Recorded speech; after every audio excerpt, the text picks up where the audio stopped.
Hey everyone, welcome to this weekend's workshop, 1,000 Photos, a 2-day challenge, brought to you by DVSA. I'm Rick Kowalczkowski. I'll be your instructor for the weekend, and we're going to discuss how to get amazing photos by challenging yourself to use different compositions, different lenses, different angles, all kinds of things that will make your image is dynamite. And to do that, sometimes you have to shoot a lot of photos. So 1,000 photos these days is not a lot. A typical wedding shoot will be now 2,000 to 4,000 photos sometimes. We have that advantage now because of digital photography. We can load up a 32 gigabyte memory card and get thousands of images. So we're going to start by showing you just a few objects and how we might be able to get 10, 20, 30 photos of that one single object and look at it in a number of different ways to get the best photo. Let's make sure we get the technical part of our photography correct before we do a lot of different compositions. So what's involved? Good exposure, good color, and of course using the right aperture shutter speed combination for your subject. We'll look at this PowerPoint presentation for a bit. That'll refresh your memory.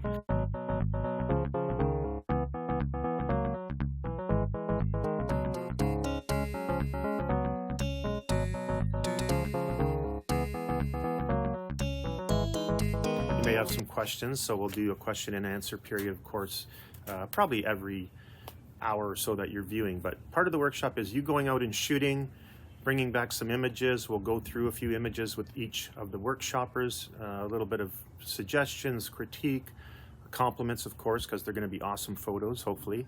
And really, you just have to show me one or two of your favorites from maybe a series of 20 or 30 photos of That's your the technical part. You've got to get that out of the way to make sure that you don't get 25 shots of a subject with bad exposure or bad color. So it's always good to make sure you check your settings on your screen menu. My preference is to shoot on programmed auto mode, although manual mode works well in a lot of cases, but straight automatic can give you some misleading exposures, and I can have you explain how you thought that that was the best image of that particular object. Was it the angle? Was it the exposure? Was it the color? Was it the time of day? There's so many factors that make up a great photo. So go out there and shoot your first 100 and come on back, and hopefully we'll have one or two pictures to look at.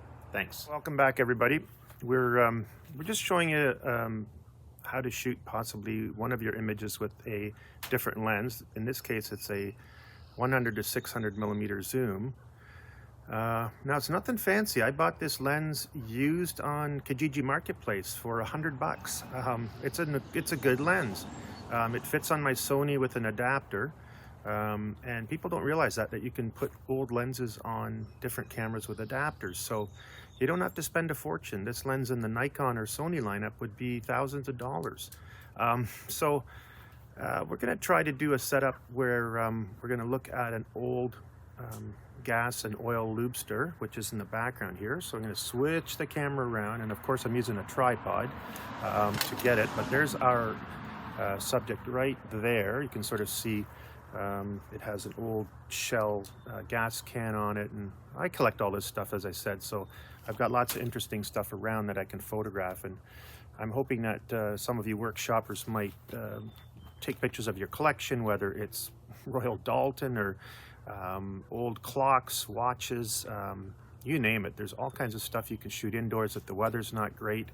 You can shoot outdoor photos as well. Obviously not travel pictures too much because we're not traveling in this COVID environment, but we've got lots of opportunity to still take 1,000 photos in a weekend. So let's begin the challenge.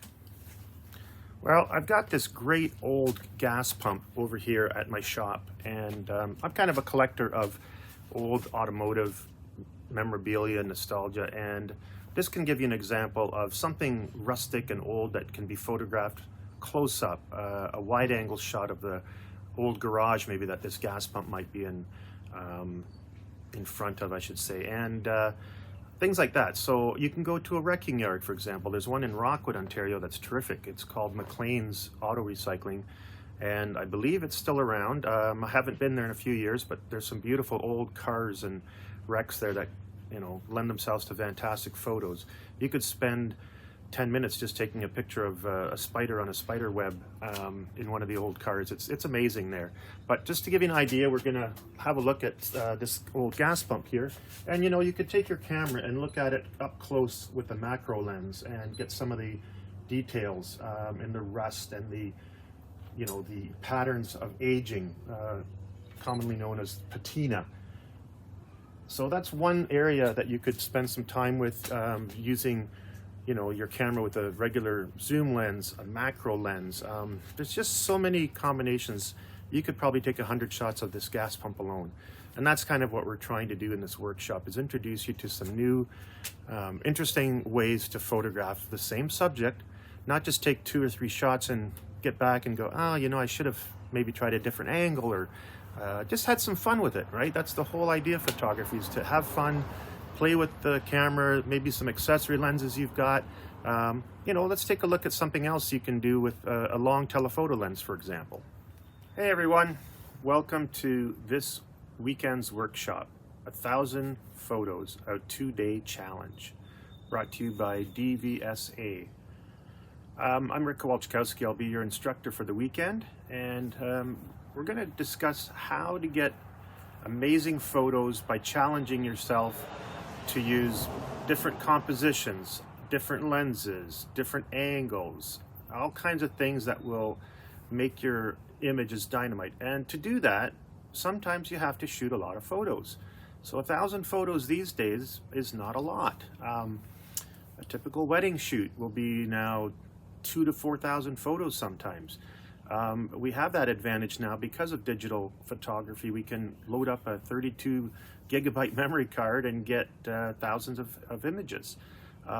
So we're going to start by showing you just a few objects and how we might be able to get 10, 20, 30 photos of that one single object and look at it in a number of different ways to get the best photo possible. Our exposure and everything, get our color right by using the right white balance settings and the right shutter speed aperture combination for the subject. We can go into a bit of that in later in the workshop. I've got a little PowerPoint presentation too, just to kind of refresh your memory if you haven't